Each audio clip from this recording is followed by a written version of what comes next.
Barnaby, an incredibly hard day for Poppy's family and the wider town. An incredibly difficult day, Nina, but one where the people of Kendal have shown up to pay tribute to Poppy Atkinson, to show support for her family and to celebrate her life. Many people, as you say, were wearing red, were wearing Manchester United football shirts. Poppy was a football-mad child and she dreamt of playing for the club one day. So Barnaby, what happens next? Well, essentially, Amy, a long process continues. Nature Scot wrap up that consultation at the end of next week. They then report to Scottish Government ministers at the end of April. If they choose to proceed, there's then another round of consultation before a final decision is made. And we should point out that ultimately this is not up to Dumfries and Galloway Council. They'll be wanting to get as much influence as possible, as much leverage as possible, but this is a Scottish Government decision.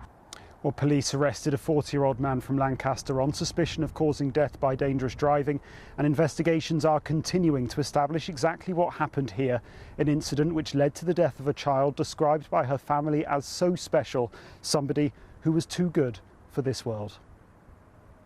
Barnaby in Cumbria, thank you. In Nicosia, Cyprus's capital, barrels and barbed wire mark the edge of the UN buffer zone, dividing north from south. And on the Greek Cypriot side, a striking war memorial dedicated to those who died and those who are missing. There are hundreds and hundreds of names listed here, and this memorial is just to the Greek Cypriot missing. Over 2,000 people disappeared during the 1960s and 70s, which for an island so small is absolutely staggering.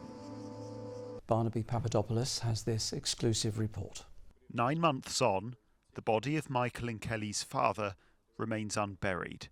It's my dad. At the end of the day, my dad brought me into this world and he's done everything for me, and he's my dad, he's a granddad, and he didn't deserve the treatment that he's had.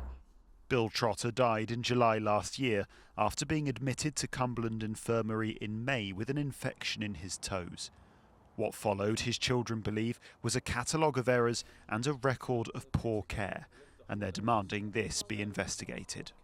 Barnaby Papadopulos has this exclusive report. Pinned him against the chair and we was asking another pupil to hit him. He said, go on, hit him, hit him. Data obtained by a Freedom of Information request seen by ITV News shows that police were called to the school 86 times in 10 years following allegations of assault. The data doesn't show whether the alleged assaults were by staff or by pupils, but on one occasion, the caller was Harvey. Local authorities across England were expected to spend around £1.6 billion on special school places for pupils in this financial year, and they've got an obligation to provide that kind of education to the pupils who need it. The question here, I think, is one of oversight, because the failings at Wing School were clearly so severe that Ofsted didn't hesitate to close it after carrying out that report in summer 2024. Hundreds of thousands of people visit the Cairngorms National Park every single year, and when you look at the scenery that I'm surrounded by here, it's not hard to see why.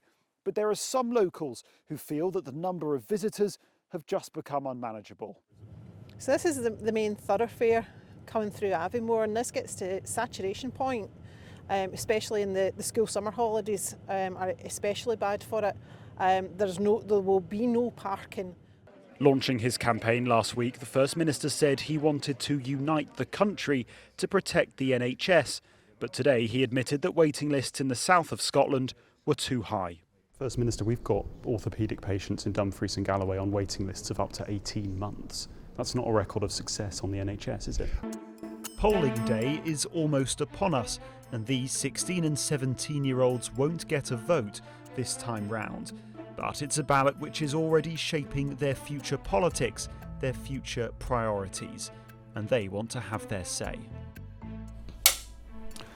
OK, so we're about 3 weeks out from the general election. What have you made of what you've been hearing so far, Zach? Let's start with you. What do you make of it?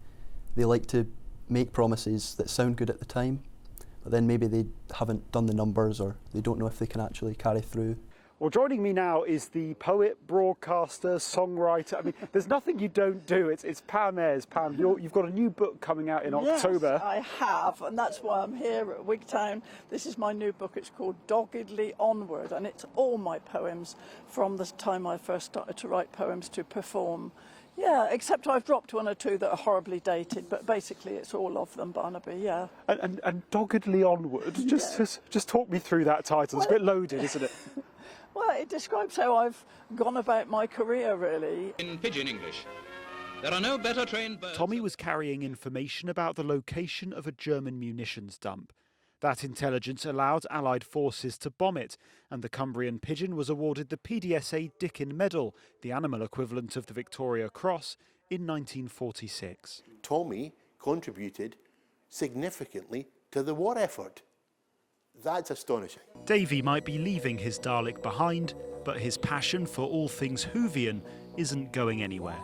In particular, his love for the longest-serving Time Lord, 70s television icon Tom Baker.